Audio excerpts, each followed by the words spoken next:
All right, so this is really interesting. August 16th. Wow.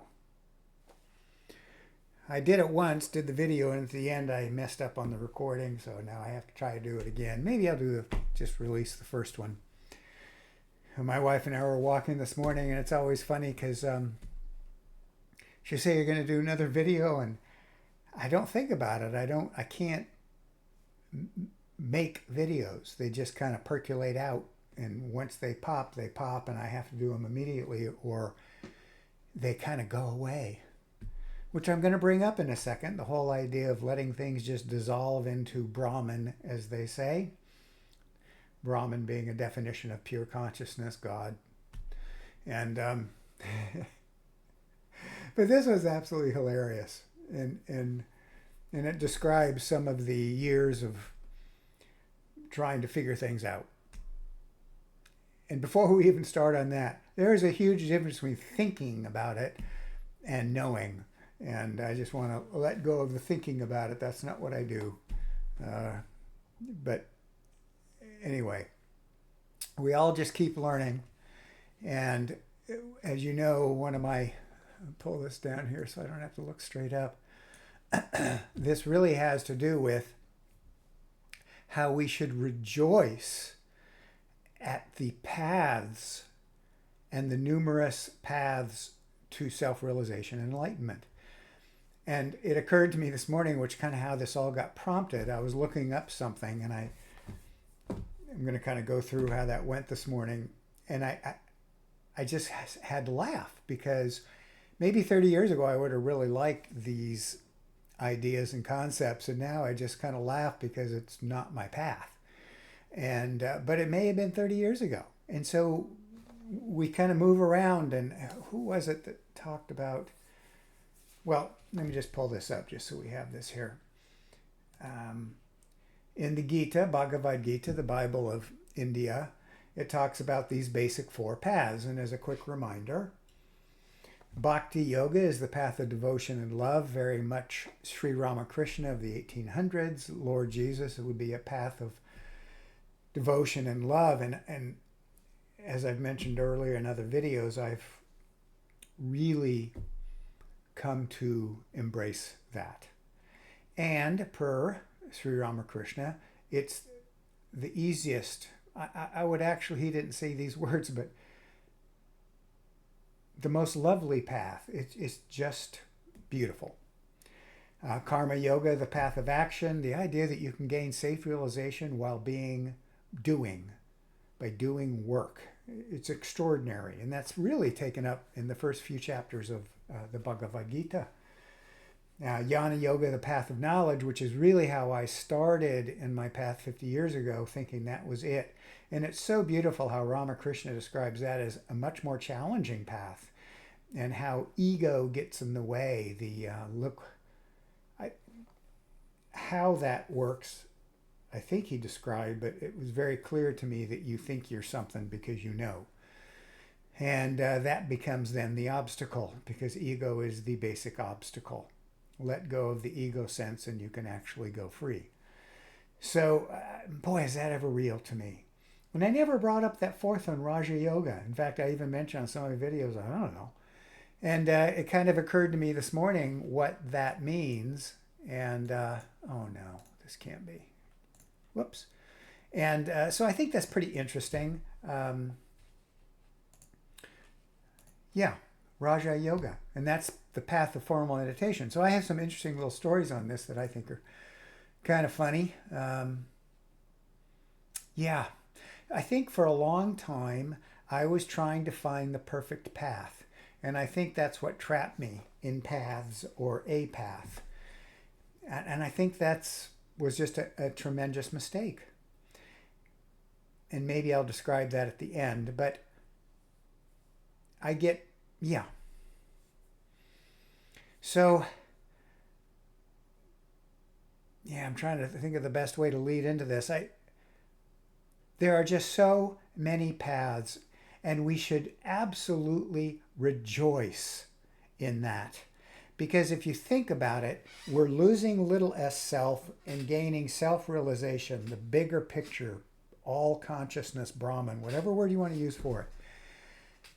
And the idea that we're, boy, it's hard to describe because all is one and all of that, but each of us are going to find that different path.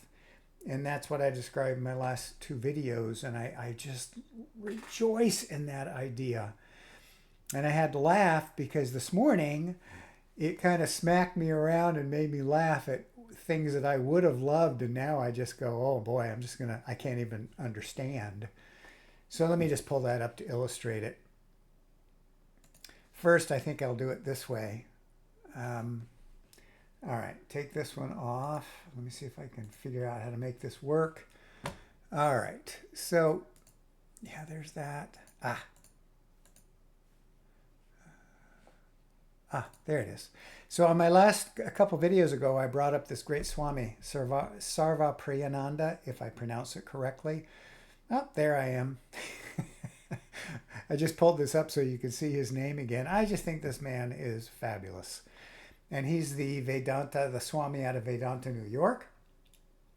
And if you look at all of his videos, he answers so many questions, but he actually has a whole, in essence, tutorial on the Bhagavad Gita. And it's beautiful because I have a friend who absolutely loves this man. There's a communication there. There's something that she just absolutely adores. And isn't that fabulous? Now, it doesn't mean everybody's going to like his communication, but that path is working now. And that's just the point I wanted to make. So that came up on my last videos. And we also have, of course, this description of these 4 paths of yoga. Remember, yoga is from the word yoke, which means to yoke together, to bring together. And it's to yoke together or bring together self and the biggest self-realization. You could say it's to bring one with God. You could say it's one with consciousness. But that's actual definition of yoga. So those paths are the paths to self-realization or truth consciousness. So here we have this, which I just brought up, and let me recognize the website. It's called Swamiji. A lot of times they call somebody Swamiji, so meaning the great one. I think that's what it means. Anyway, this might be a great website. Traditional yoga and meditation of the Himalayan masters. Okay. Self-realization through the Yoga Sutras. Actually, so I don't confuse everything, I'm going to take this off. I have to go back to a story. So I read a book.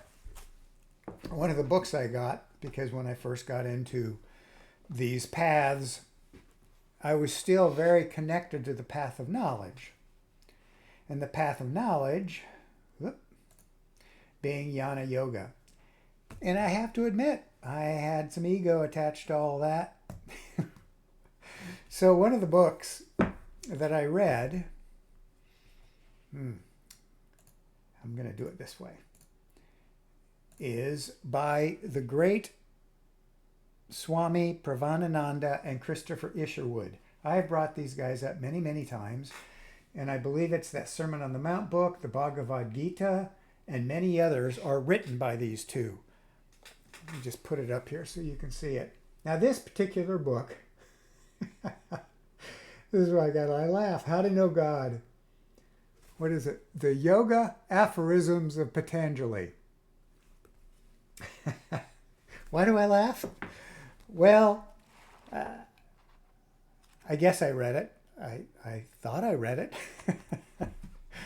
This really, and I'm going to read what it says on the back. And so this really captured me early on. And so this kind of describes the years of my Vedanta Hinduism, which I adore, and incorporating Buddhism into it.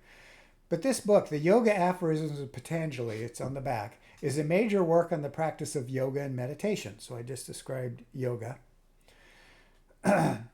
Through these ancient aphorisms, you will learn how to control your mind and achieve inner peace and freedom. I remember I read this when I was at their bookstore at the Sacramento Vedanta Center, and oh, that's for me.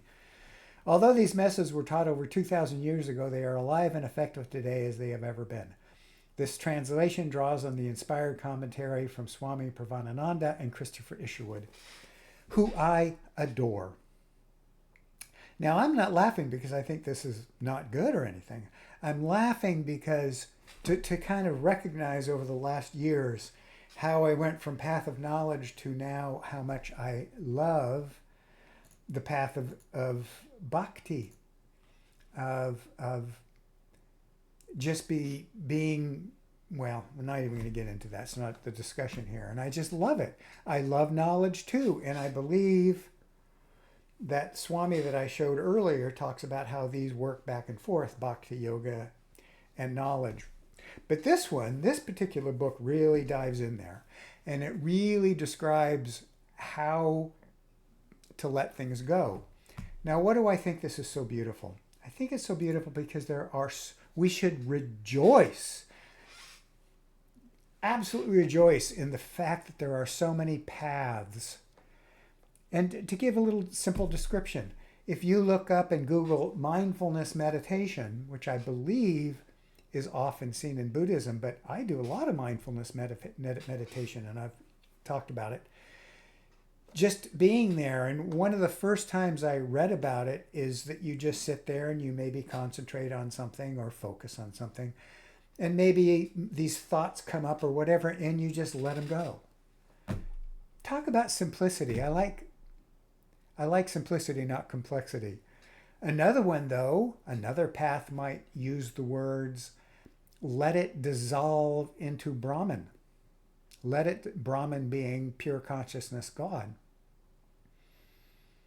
Another might say, give it to God.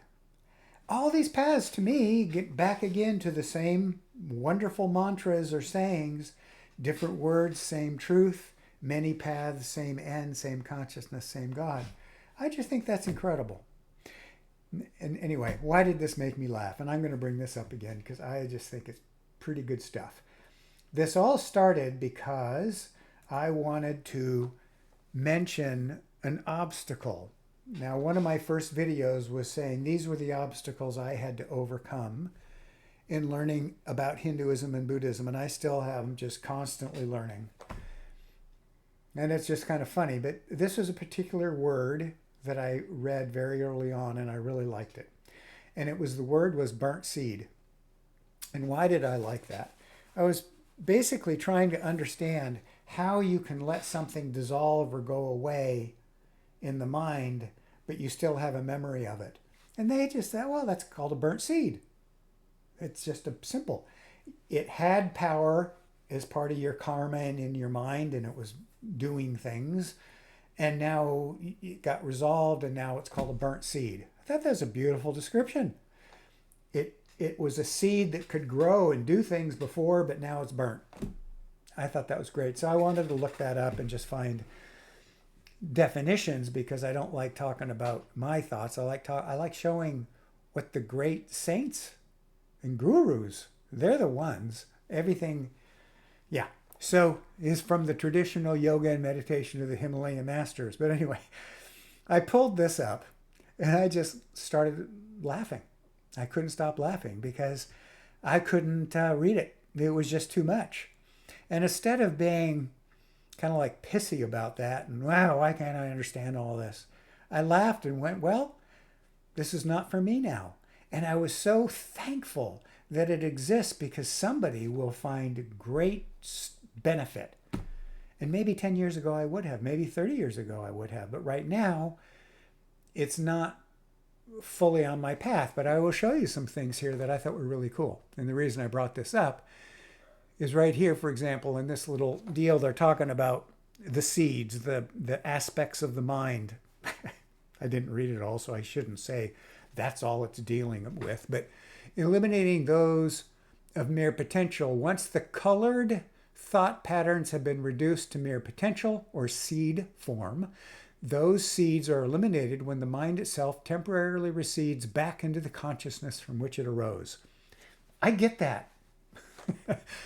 This is likened to burning the seeds, and burnt seeds cannot grow. So all of this came about because I wanted to find a definition of burnt seed. So there it was. So this website, I started looking at it going, whoa, okay. I think this is fabulous stuff. But I readily admit I didn't read it all. Yeah.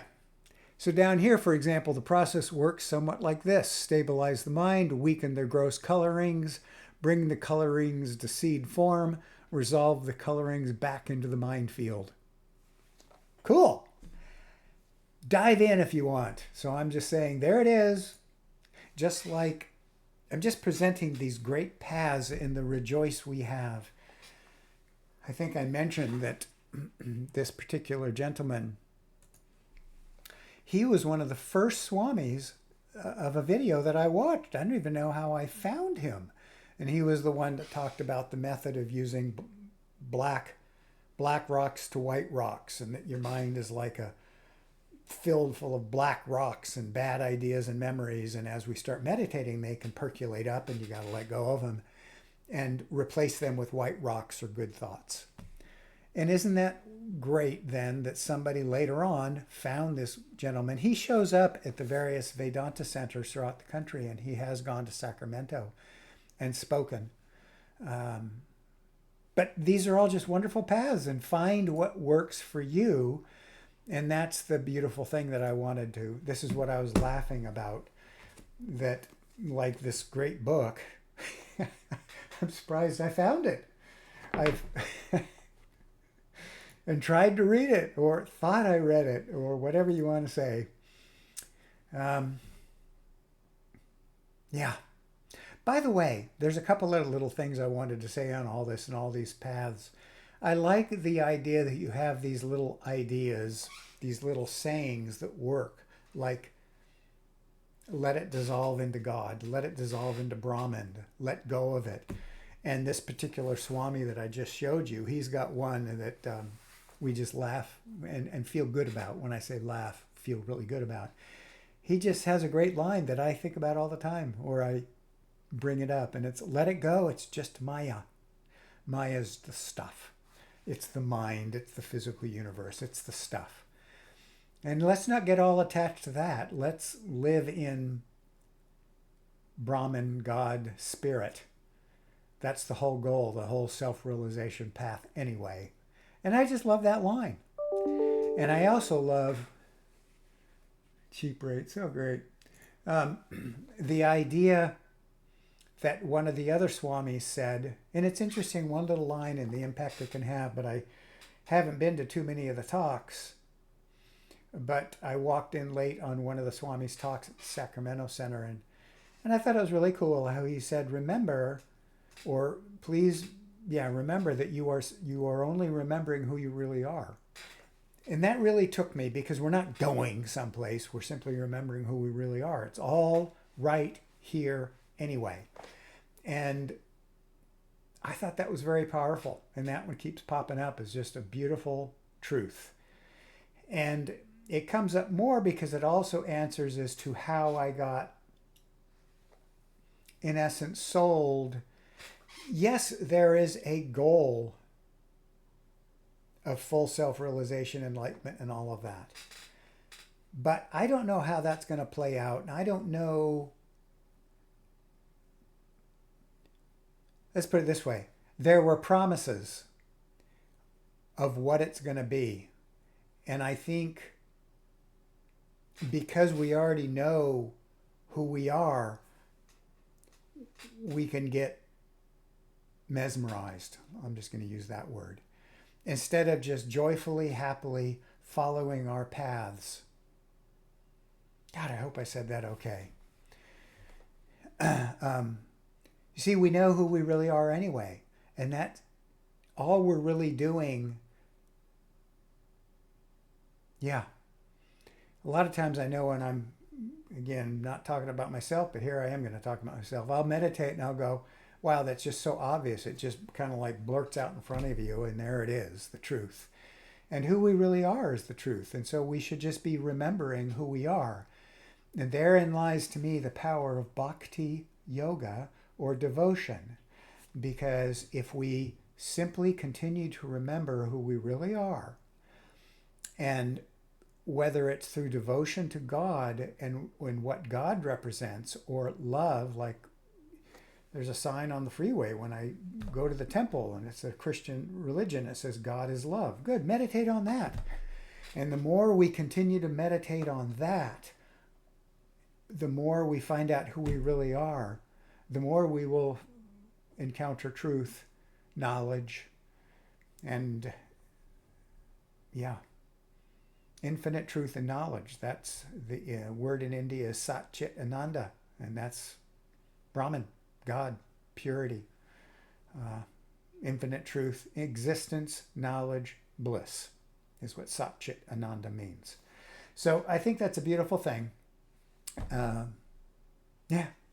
So let's just continue to remember who we are and rejoice in the fact that we have all these paths. Yeah, it's fabulous.